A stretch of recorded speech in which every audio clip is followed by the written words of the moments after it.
Hello les amis, j'espère que vous allez bien et bienvenue dans cette nouvelle vidéo. Aujourd'hui j'avais envie de vous faire un tag et j'ai trouvé un tag particulier qui se nomme Vive les vacances. Je l'ai récupéré sur le blog de critique d'une lectrice assidue et en fait il s'agit d'un tag où vous avez 10 thèmes et soit c'est des questions en lien avec les livres ou soit on vous demande un livre idéal pour telle situation. Donc je me suis dit que c'était sympathique à faire et du coup ce sera le thème de cette vidéo. Au cas où si vous entendez un peu de bruit, je tourne avec la fenêtre ouverte parce que sinon il fait vite chaud et disons que j'avais envie de faire rentrer un peu d'air frais pour ne pas suffoquer en faisant la vidéo. Donc voilà, s'il y a un peu de bruit, je m'en excuse. Et donc nous sommes partis pour faire ce tag, en tout cas j'espère qu'il vous plaira. Et je me disais d'abord qu'il était presque trop tard pour le faire, même là je tourne encore, on est vers la mi-juillet, donc voilà, je pense que c'est encore le moment parfait pour parler de vacances. Le premier thème c'est soleil et donc là il faut sélectionner un roman à lire au soleil. Donc j'en ai sélectionné plusieurs mais tout d'abord celui qui me paraissait une évidence c'est Le Pont des Tempêtes, donc le premier tome de Daniel L. Johnson aux éditions Brage-Lenoir. Je vous montre la couverture ainsi que le magnifique Jasper, je ne sais pas si vous verrez bien le serpent mais voilà il est magnifique. Et là pour vous faire un bref résumé en fait on est dans un univers de fantasy. On a deux continents et au milieu on a un pont qui relie ces deux continents, sauf que ce pont en fait est considéré comme un pays. Il s'agit d'Itikana. Les rois du continent aimeraient bien s'approprier Itikana pour des raisons commerciales, sauf que malheureusement le peuple d'Itikana sait bien se défendre. Donc l'un des rois va avoir l'idée d'entraîner ses filles à l'art de la séduction, de l'espionnage et d'ensuite sélectionner la meilleure pour la marier au prince d'Itikana et du coup à ce qu'elle joue son espion pour qu'il puisse par la suite envahir Itikana et donc prendre possession du pont. Donc on va donc suivre Lara qui va se retrouver à Itikana et qui va essayer d'espionner pour son père, sauf que au fur et à mesure elle va peut-être comprendre que Itikana n'est peut-être pas le méchant dans l'histoire. Voilà, donc c'est une roman de Taïsi qui est vraiment géniale, j'ai adoré cette lecture. Et puis pourquoi à lire au soleil? Car disons nous sommes dans une ambiance où il fait chaud, une ambiance un peu tropicale je dirais dans ce premier tome. Et je trouve que c'est vraiment, l'été c'est la période parfaite pour le lire. Et je vous ai également mis par la même occasion le tome 2 qui se nomme La Reine Traîtresse. Parce que là justement aussi je vous montre la couverture et son jaspage. Et là, je pense aussi que justement les deux premiers tomes peuvent se lire parfaitement en été car ici, on passe une grosse partie, ou en tout cas une bonne partie de l'intrigue dans un désert. Et voilà, donc on nous demande du soleil, désert ou ambiance tropicale. Je trouve que ça va parfaitement et je ne peux que vous recommander ces deux premiers tomes. Pour moi, c'est les seuls que j'ai lus. J'ai adoré. J'ai le tome 3 dans ma palle, mais j'attends de lire le tome 4 pour pouvoir avoir le prochain axe avec le nouveau couple et aussi pouvoir me lancer d'une traite dans les deux prochains tomes. Une autre lecture qui va parfaitement dans ce thème, c'est Frères du Nil de Karine W. Meyer aux éditions La Grande Vague. Je vous mets la couverture ici car je l'ai lu en numérique. Et franchement, cette histoire se déroulant déjà en Égypte antique, alors du soleil, je pense vous en voulez, vous en avez. Et ici, pour vous faire un résumé de ce livre, en fait on va suivre deux enfants, un est nubien et l'autre égyptien, donc disons que ces deux peuples ne s'apprécient vraiment pas du tout, c'est la guerre. Ils vont se rencontrer sur les bords du Nil. Ils vont apprendre à devenir amis en fait, il va se créer une amitié forte et on va suivre la vie de ces enfants et on va les suivre aussi pendant qu'ils grandissent. On va découvrir aussi par la suite qu'ils pourraient bien se retourner l'un contre l'autre et vraiment c'est une histoire qui est vraiment touchante, très bien écrite, que j'ai adorée. Et pour moi c'était un gros coup de cœur donc je ne peux que vous la recommander, mais en tout cas sachez que si vous aimez tout ce qui est Égypte antique et en plus une histoire avec de l'amitié mais quand même avec des scènes qui peuvent être dures, eh bien je peux vous dire que ce livre va parfaitement vous plaire si vous aimez toutes ces choses là. Le prochain thème c'est Coucher de soleil et là il faut un roman à lire le soir. Donc là aussi j'en ai repéré deux. Le premier c'est The Wicked Deep, La malédiction des Swan Sisters, c'est de Shea Earnshaw aux éditions Rajo. Voilà, je vous montre la couverture qui est sublime. Et donc pour faire un résumé en fait, ici on est sur une île et il y a 2 siècles de cela, il y a 3 sœurs qui se sont fait accuser de sorcellerie et donc qu'on a noyé en fait, on leur a accroché des pierres aux chevilles et on les a noyées, elles ont été exécutées. Et depuis, pour se venger, en juin chaque année, elles prennent possession de 3 jeunes filles. Et en fait, avec ces jeunes filles, le but c'est de se venger des hommes. Donc on va retrouver des cadavres d'hommes noyés. Voilà, donc, et puis là on va suivre une protagoniste qui vit sur cette île et on sommes droit à la période du mois de juin, donc la période où il y a la malédiction. Alors pourquoi est-ce un livre parfait à lire le soir? Car déjà, je pense la lune qui est sur la couverture parle d'elle-même, et aussi car si mes souvenirs sont bons, je me rappelle que dans ce livre, il y a beaucoup de scènes qui se déroulent de nuit, donc c'est pour ça que ça me semble idéal, surtout que en plus, là, c'est un livre parfait pour l'été car l'intrigue se déroule en plein mois de juin, donc en début de période estivale pour le coup. Et je me rappelle, j'ai passé un excellent moment de lecture. En tout cas, j'avais beaucoup aimé cette idée de malédiction et de fait que les esprits de ces 3 sœurs prennent possession de jeunes femmes de notre époque pour se venger. Et vraiment, c'était une lecture très intéressante. Je voulais aussi vous présenter Lune Ardente, donc le tome 1, Crépuscule de Morgane Rograff aux éditions Plume Blanche. Je le mets ici car je l'ai lu en numérique. Et pour faire un bref résumé, ici nous suivons 2 peuples. D'un côté, on a un peuple qui vit dans le froid, la nuit. Et de l'autre côté, nous avons un peuple qui vit où il fait chaud en plein jour. D'un côté, le peuple qui vit dans le froid vénère la lune. De l'autre côté, on vénère le soleil. Ces 2 peuples ne s'apprécient pas, c'est d'ailleurs la guerre. Et pour y mettre fin, la princesse du peuple de la lune décide de se sacrifier en fait. Elle s'offre au peuple du soleil et propose justement d'épouser l'un des princes afin que la paix règne. Cela va être accepté, donc la princesse de la lune va donc accepter de renier son héritage et de devenir une princesse bâtarde qui ne va pas être très appréciée dans son nouveau royaume. Et donc voilà, on va découvrir ce qui va se passer par la suite. Donc pourquoi cette lecture m'est venue automatiquement en tête? Alors déjà, effectivement, car j'ai beaucoup aimé l'univers, ce côté froid, ce côté de chaleur, et aussi le peuple qui vénère la lune, l'autre qui vénère le soleil. Voilà, et c'est vrai que j'ai immédiatement pensé à la lune ou à la nuit à cause de ça, car dans une partie de cet univers, on vit la nuit, et dans l'autre, on vit le jour en plein soleil. Et justement, c'est pour ça que ça me paraissait être une bonne lecture pour l'été, parce que d'un côté, vous avez cette ambiance froide, mais de nuit, et de l'autre, vous avez vraiment cette ambiance très chaude et de jour. Et disons que dans ce tome 1, principalement, on est justement plus du côté où il fait chaud. Et avec donc ça me paraît bien pour l'été, mais on a aussi cette ambiance où c'est qu'il y a des scènes qui se déroulent de nuit.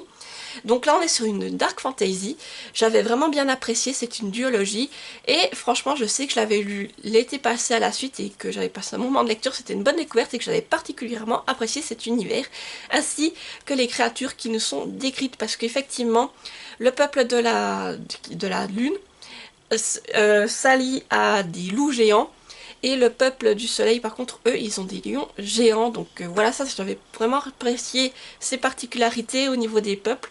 Après, comme je dis, c'est vraiment de la dark fantasy. Et attention, il y a pas mal de trigger warning. Le prochain thème, c'est plage. Et là, donc, il faut présenter ta prochaine lecture. Alors, il y a une lecture, vous l'avez déjà vu passer. Vous devez vous dire, mais elle l'a toujours pas lu. Donc, j'aimerais vraiment lire, et cette fois je vais la commencer. Belladonna, le tome 3, Wisteria d'Adaline Grace aux éditions de Saxu. Je vous mets la couverture ici car c'est en numérique que je l'ai. Mais oui, ça fait un moment que je dis que j'aimerais le lire, je crois depuis ce printemps. Et à chaque fois je fais passer d'autres livres avant. Là ça aussi été le cas car après la canicule je me suis rendu compte que mon rythme de lecture baissait. Et je me suis dit que j'allais d'abord essayer d'avancer dans les services presse avant de prendre les lectures perso. Et là j'arrive gentiment à jour au niveau des services presse, en tout cas pour ceux du mois de juillet voire début août, et c'est pour ça que je me suis dit que c'était l'occasion de cette fois vraiment me lancer dans Belladonna le tome 3, donc j'espère qu'en tout cas à la fin de cet été il sera lu. En tout cas il me fait très envie, je ne vous refais pas le résumé, j'en ai assez parlé je pense dans les autres vidéos, et au cas où si il vous intéresse, tout est dans la barre d'infos, mais voilà, il me fait très envie et surtout ça me permettrait de terminer cette saga. Et un autre livre qui fait partie de mes prochaines lectures, il s'agit du tome 3.5 d'Akotar, Un palais de glace et de lumière de Sarah Glimas aux éditions La Martinière Fiction. Voilà, je vous montre la couverture. Et là, donc, c'est le fameux tome de transition qui marque la fin de la trilogie dédiée à Fer. Et ensuite, où l'on va se tourner vers Nesta.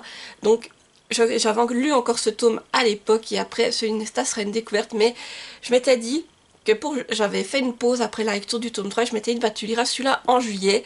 Là nous sommes, oui, on arrive vers mi-juillet, presque sur fin juillet, et cette fois il faudrait vraiment que je commence à le lire pour au moins soit réussir à le terminer fin juillet, si j'arrive à le lire quand même rapidement, ou sinon sur début août, et comme ça ainsi pouvoir me réserver la lecture du tome 4 sur Nesta pour le mois peut-être de septembre ou octobre, et comme ça, une fois que le tome de Nesta sera lu, je serai à jour en tout cas au niveau de la saga ACOTAR. Alors celui-ci, je sais que c'est pas le tome que j'avais le plus apprécié, mais bon, qui sait, peut-être qu'avec la relecture, il va davantage me plaire que lors de ma première lecture. Voilà, c'est à voir. Et je ne suis pas à l'abri d'une bonne surprise. Le prochain thème, c'est Pieds dans l'eau, et là il faut un roman à lire au bord de l'eau. Alors là pareil, j'en ai relevé deux. Le premier, c'est Pichy Pichy Pitch, le tome 1 de Pink Anamori et Michiko Yokot aux éditions Nobinobi. Je vous mets la couverture ici, je l'ai en papier, mais disons que comme il est dans ma petite bibliothèque qui est de l'autre côté de mon lit, j'avais un peu la flemme d'aller rechercher, et du coup je vous le mets ici quoi, en image. Alors ici on est sur une sorte de sirène, donc moi voilà, quand on me parle à lire au bord de l'eau, une sorte de sirène, ça me semble parfait. En plus là c'est un manga. On va suivre Lucia qui est une princesse sirène et qui va partir à la recherche des autres princesses sirènes pour justement vaincre un ennemi commun. Mais voilà, donc c'est une histoire que je vous conseille vivement. Moi j'avais vu l'animé à l'époque et je suis heureuse de pouvoir découvrir les mangas. Et pour moi c'est agréable, ça se lit très bien. Et une histoire de sirène en été, ça fait toujours plaisir. Et une autre lecture qui me paraissait parfaitement adaptée aussi, c'est Atlantia d'Ali Kondi aux éditions Gallimard Jeunesse. Donc je vous mets aussi la couverture ici car je l'ai en poche, et pareil il est dans ma petite bibliothèque et je ne voulais pas aller tout refouiller pour le sortir. C'est un livre qu'à peine j'ai vu le thème, j'ai pensé à lui même si ça fait des années que je l'ai lu et qu'il me reste un vague souvenir. Du coup c'est pour ça que je vais vous lire le résumé. Depuis que la population a été divisée, une partie de l'humanité vit sous l'eau dans la cité d'Atlantia comme Rio et sa sœur jumelle Bae, tandis que les autres sont restés à la surface de la Terre. Lorsqu'à l'heure du choix, le jour de ses 18 ans, Bae décide d'aller vivre en haut. Rio se sent trahie, car c'est elle qui rêvait depuis toujours du sable et du ciel d'en haut. Mais un seul membre par famille est autorisé à partir. Pourquoi sa sœur l'a-t-elle abandonnée sans explication? Tout en élaborant un plan pour la rejoindre, Rio se confronte au mystère qui entoure la mort de leur mère. Aidée par un garçon troublant, elle aura besoin de tout son courage et de sa persévérance pour découvrir les vérités qu'on lui cache, sur elle-même, sa famille, mais aussi sur le beau monde d'Atlantia qui s'effrite, et les véritables dangers qui le mettent en péril. Voilà, donc c'était une histoire. Là pareil, on a notre intrigue principale qui se déroule sous l'eau, et ça me semblait être une lecture idéale pour l'été, donc voilà. Il faudrait d'ailleurs que je la relise un de ces quatre, mais c'était une lecture qui me semblait parfaitement adaptée pour ce thème. Le prochain thème c'est glace, et là il faut un roman qui pourrait te faire oublier la chaleur. Alors j'en ai trouvé deux. Le premier c'est Ice Planet Barbarian, c'est le tome 1 de Ruby Dixon aux éditions BMR. Je vous mets la couverture ici car je l'ai lu en numérique. Et alors pour faire un résumé, disons qu'on va suivre des jeunes femmes qui se sont fait enlever par des extraterrestres. Ils sont en train de les ramener sur leur planète. Sauf que le vaisseau va subir un accident, on va dire, que les extraterrestres ont donc décidé d'abandonner la cargaison, c'est-à-dire les jeunes femmes, sur une planète de glace. Et elles, pour survivre, en fait, elles vont envoyer l'une des leurs dans ces contrées glacées pour essayer de trouver de l'aide. La jeune femme va rencontrer un monsieur particulier, disons un extraterrestre, et du coup, aussi, il a une particularité, c'est qu'il vibre, elle ne comprend pas pourquoi. Elle essaye de lui faire comprendre qu'il faut qu'il vienne aider ses amis, et disons qu'il va se passer d'autres choses. Voilà, pour le résumer. Donc, disons qu'effectivement, c'est un livre qui me semble bien adapté à lire quand il fait très chaud, parce que vraiment là, nous sommes dans un univers de glace, il fait très froid. Et on va dire aussi que, voilà, attention, c'est un livre où il y a des trigger warnings et beaucoup de scènes de fesses, hein, je ne vous apprends rien. Mais c'est un livre aussi, moi, que, au-delà de ça, j'avais beaucoup rigolé parce que je l'avais pas pris au... Faut pas y aller en... Comme j'avais dit, quand je l'ai chroniqué, faut mettre son cerveau sur off et juste le prendre comme ça. Si on commence à réfléchir, voilà, ça va pas marcher. Mais l'univers, ce qui nous a proposé tout ça, j'ai tellement rigolé à certains moments que, voilà, moi je l'ai plus pris dans ce sens-là. J'ai passé un bon moment, c'était agréable, et d'ailleurs, je suis curieuse de découvrir les autres tomes. Mais voilà, si vous voulez passer un bon moment de lecture en sachant que, voilà, malgré tout, il y a des trigger warnings et en sachant que vous allez avoir pas mal de scènes de sexe, eh bien, pourquoi pas, mais je pense que cette lecture est vraiment bien adaptée. Et un autre roman qui me semble parfaitement adapté quand il fait très chaud, il s'agit de Lave, de métal et de rage, de premier tome, Les Semeurs de mort, d'Alexandre Delis aux éditions Michel Lafon. Je vous montre la couverture. Et en fait, il s'agit du préquel de 200 d'écume et de glace. Je vous recommande du coup d'avoir lu 200 d'écume et de glace avant de vous lancer là-dedans. Mais celui-ci, pour vraiment tout ce qui est, pour rappeler un peu la fraîcheur, me semblait l'idéal, car ici, on va suivre Victor, qui est une sirène mâle, et on va donc découvrir sa condition. En fait, il fait partie des sirènes scandinaves, qui sont réputées pour être assez brutales, et on va dire qu'elles sont en guerre contre un autre type de sirène, et Victor, étant donné ses particularités au combat, on le laisse quand même prendre part à la guerre, alors que normalement les sirènes mâles n'y ont pas droit. Alors c'est un privilège qu'on lui fait, et il sait très bien qu'une fois que la guerre sera terminée, il va perdre tous ses privilèges, et donc il va essayer de faire en sorte que, justement, il puisse continuer certaines choses malgré sa condition de sirène mâle. Voilà, pour le résumer. Alors pourquoi je disais que c'était idéal? Alors déjà, pour rappeler l'été, on a cette idée de sirène, et ici, pour rappeler la fraîcheur, nous sommes en Scandinavie, donc dans un océan qui est froid, et on nous parle justement de glace, de choses comme ça, donc pour moi c'était l'idéal également de vous le recommander pour ce thème. Moi j'ai autant adhéré la trilogie que ce préquel, et franchement, voilà, c'est une saga autour des sirènes, mais qui est vraiment bien faite et que je ne peux que vous recommander. En tout cas moi, j'attends quelques années et j'espère avoir le temps de relire la trilogie plus le préquel. Le prochain thème c'est chaleur, et là c'est une question, l'été plutôt papier ou numérique? Alors j'ai envie de vous dire les deux. Je lis en principal autant sur ma liseuse qu'en papier, donc l'été ça ne change pas. Le fait d'avoir un livre papier dans les mains même s'il fait chaud ou ma liseuse ne change rien. Et j'ai envie de vous dire, je ne regarde pas vraiment au niveau du format, en tout cas pas pour cela. C'est plutôt les livres qui me feront envie. Alors peut-être qu'une année ce sera peut-être plus des livres papier, donc je lirai plus de papier, et peut-être qu'une année ce sera plus du numérique, mais là sur cette année on tourne vraiment sur un peu un mix entre les deux, donc j'ai envie de vous dire, pour moi les deux me vont très bien, même en été. Et le prochain thème c'est activité ou bronzage, donc c'est aussi une question, en été ton rythme de lecture augmente-t-il ou diminue-t-il? Alors, franchement je dirais qu'il reste stable. Après, s'il y a canicule, je vous avoue qu'il va diminuer. Parce que j'ai remarqué effectivement cette année que s'il faisait très chaud, j'ai du mal à lire, du mal à me concentrer sur ma lecture, et donc je lis plus lentement. Donc mon rythme de lecture diminue de ce fait. Mais par contre, si il n'y a pas canicule, tout cela, je reste à un rythme stable par rapport aux autres mois et aux autres saisons. Donc voilà, heureusement on a eu qu'une à 2 semaines de canicule pour un moment, et là ça s'est tassé, donc disons que mon rythme de lecture a bien repris à l'heure actuelle, et j'espère qu'il n'y aura pas d'autres canicules par la suite, parce que là je vous dis que je sens sinon qu'il va rebaisser par la suite. Le prochain thème c'est camping, et là il faut un roman qui va te faire voyager. Là pareil j'en ai sélectionné deux. Le tout premier c'est Cogito de Victor Dixon dans la collection Air, voilà je vous montre la couverture. Alors ici nous sommes dans un univers futuriste, on va dire les humains ont été pratiquement remplacés par les machines, et on va dire que tout ce qu'il leur reste à faire c'est des tâches ingrates que même les machines ne veulent pas réaliser. On suit donc Roxane qui vit dans ce contexte, en fait elle vit dans un contexte assez pauvre, et en plus sa mère a subi un accident et a été tuée par une machine. Roxane, on va lui proposer une opportunité, c'est de participer à un test où on va leur injecter en fait des micropuces dans le cerveau pour développer le potentiel du cerveau humain, et on lui propose donc de participer à cette expérience. Elle va accepter et elle va donc se rendre sur des îles où les expériences vont être réalisées. Alors, pourquoi ce livre, je vous dis qu'il fait voyager? Déjà, car dès qu'on parle des fameuses îles, ce sont des îles un peu au milieu de la mer, où c'est qu'il y a vraiment une ambiance de vacances, estivales, tout ça, donc c'est pour ça que je pense que ça peut être la bonne période pour découvrir ce livre.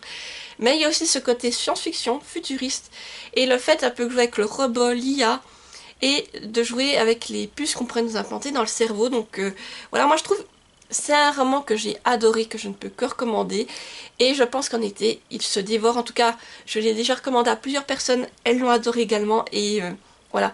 Moi, je m'en rappelle encore. C'est pour ça que je ne le relis pas. J'attends d'avoir oublié certains éléments pour vraiment me relancer dans la lecture.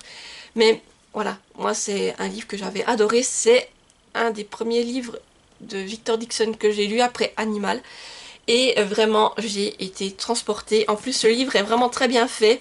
Car tout par moment, on vous met des images. Ben voilà, je vous parlais des îles. Voilà, là, c'est les îles où nos candidats ou les participants vont être emmenés pour réaliser ces fameuses expériences. Et voilà. Donc, pour moi, c'est une lecture qui fait voyager à la fois à travers le lieu où on se trouve, mais également où c'est qu'on va voyager à travers notre cerveau humain. Et un autre livre qui fait voyager, j'ai décidé de mettre Dans la vie des pantins de Tig Gicloun aux éditions de Saxus. Voilà, je montre la couverture. Et moi j'ai l'édition collector avec le jaspage qui est juste magnifique. Et là vous avez des petites feuilles. Donc ici déjà pour faire un résumé, on est sur une réécriture de Pinocchio. On suit Victor qui est le dernier être vivant de l'humanité. Il vit avec 3 robots, donc le robot qu'il considère comme son père qui l'a élevé, Giovanni, l'infirmière Rakshid, qui est un robot aux tendances sociopathes mais au grand cœur, et Rambo, un petit robot aspirateur qui est anxieux. Ils vivent dans la forêt, éloignés de tout, jusqu'au jour où Victor va retrouver une carcasse en fait de robot. Il va réussir à la remettre en fonction, et celui-ci par erreur va aviser le gouvernement de leur position. Et donc des robots vont venir dans leur petit coin tranquille au milieu de la forêt et enlever Giovanni. Donc Victor et ses amis vont donc se mettre en quête pour retrouver Giovanni et va donc commencer une aventure là-dessus. Voilà, donc pourquoi le voyage? Donc déjà, moi, ce qui m'a fait voyager déjà dans ce livre, c'est cet habitat qui a été construit, c'est que Victor, ces maisons dans les arbres, dans la forêt, je trouvais que c'était agréable. Et après on a ce voyage aussi également que va entreprendre Victor et les autres robots pour retrouver Giovanni, où c'est qu'on va voyager tout ça. Et je trouve que c'était vraiment un très bon livre, j'ai beaucoup rigolé, il y a vraiment de très bonnes valeurs à l'intérieur. Et à un moment donné, on nous parle même un peu de romance MM. Et tout ça, c'est vraiment très bien fait, ça reste du Tig Gicloun, c'est agréable à lire, à découvrir. Et vraiment, j'avais passé un excellent moment, donc voilà, je ne peux que vous le recommander. Et je trouve qu'il se prêtait bien pour ces catégories. Le prochain thème, c'est barbecue, et là, il faut le plus petit roman de ta palle pour une soirée barbecue. Alors, j'en ai aussi sorti 2. Donc le premier, c'est Sylve Dôme de Jessica Mortron aux éditions L'Alsacienne Indépendante. Donc je vous mets la couverture ici car je l'ai en numérique. Et je vous lis le résumé. Paris 2062. Dans un monde où un virus dévastateur a éradiqué toute forme de magie, Priam, un jeune professeur d'histoire déprimé, peine à vivre dans cette société urbanisée qu'il déteste. Mais un Sildôme offert par sa sœur pourra lui redonner du baume au cœur. C'est sans compter sur son neveu Léonard qui l'entraînera malgré lui dans une aventure aussi merveilleuse qu'effrayante. Priam est-il vraiment prêt à vivre son rêve et les dangers qui l'accompagnent? Donc voilà, c'est un livre qui me fait envie depuis un moment, j'adore la couverture, je suis curieuse de découvrir ce qu'on va nous proposer. Et en plus c'est une lecture courte car effectivement, sur Livre Addict, il y a noté qu'il fait 149 pages, donc je pense que ça va être lu très vite. Et je me dis, mais qu'attends-tu pour le lire? Et c'est vrai que, j'ai envie de vous dire, quand on a tellement de livres, et surtout, j'ai déjà tout cela en papier, celui-là est en numérique, eh bien, c'est peut-être pas forcément au numérique que je pense en premier, mais un jour, je vais le découvrir, et vraiment, il me fait très envie, en tout cas la couverture déjà m'attire beaucoup, et le résumé également. Et un autre livre qui est aussi très court, il s'agit du tome 10 de Vilain, Les Flammes du Destin de Serena Valentino aux éditions Hachette Heroes. Voilà, je montre la couverture. Et là, on est sur une réécriture d'Hadès, comme vous pouvez vous en douter. Et voilà, c'est aussi un livre très court, je vous fais pas le résumé car il fait partie de la saga, je pense que c'est un tome indépendant en fait, où on va en apprendre plus sur Hadès. Et alors, celui-ci, il fait 190 pages, oui, 191 pages, donc vous voyez, je pense que ça va être lu très vite, surtout que c'est écrit quand même assez grand et assez aéré, et le fait qu'en plus on nous parle d'Hadès, qui est un personnage que j'aime beaucoup, Hercule, et le personnage d'Hadès, c'est vrai qu'il est particulier, donc je suis curieuse d'avoir un livre mettant en avant ce vilain, et voilà, j'ai hâte de le découvrir, mais pour le moment, comme je suis les tomes dans l'ordre, il faut encore que je lise celui sur le Capitaine Crochat avant de pouvoir me lancer dans celui-ci. Et on arrive au dernier thème, vacances. Dans ta valise, y a-t-il beaucoup plus de livres que de vêtements ou est-ce l'inverse? Alors, je vais être franche avec vous, oui, effectivement, il y a plus de vêtements que de livres, mais si j'avais la possibilité, j'en mettrais beaucoup plus. En général, quand je pars en vacances, j'essaye toujours de prendre 2-3 livres papier et ma liseuse. Parce que je vous avoue que sur ma liseuse, j'ai beaucoup plus de livres, donc je sais qu'au cas où, si je termine un livre, j'ai toujours l'opportunité de prendre un autre livre en format e-book.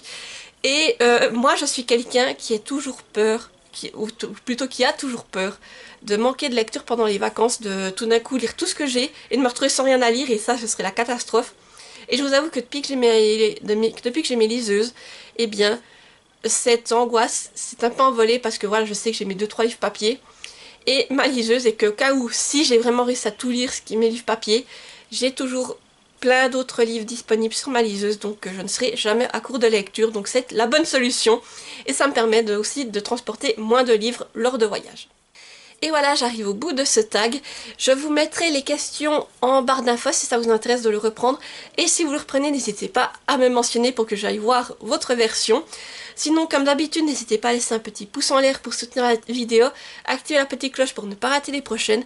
Et si ce tag vous a intéressé, n'hésitez pas à me dire si les tags de ce genre ça vous plaît de les voir sur la chaîne. Et si vous êtes trop timide pour laisser un commentaire, mettez-moi un emoji. Là vous pouvez me mettre un emoji en lien avec les vacances, des lunettes de soleil, le parasol sur la plage, voilà, vraiment tout ce qui vous fait penser aux vacances. Et surtout, comme d'habitude, on se retrouve pour une nouvelle vidéo mercredi prochain. Donc je vous dis à mercredi et portez-vous bien. Bye bye!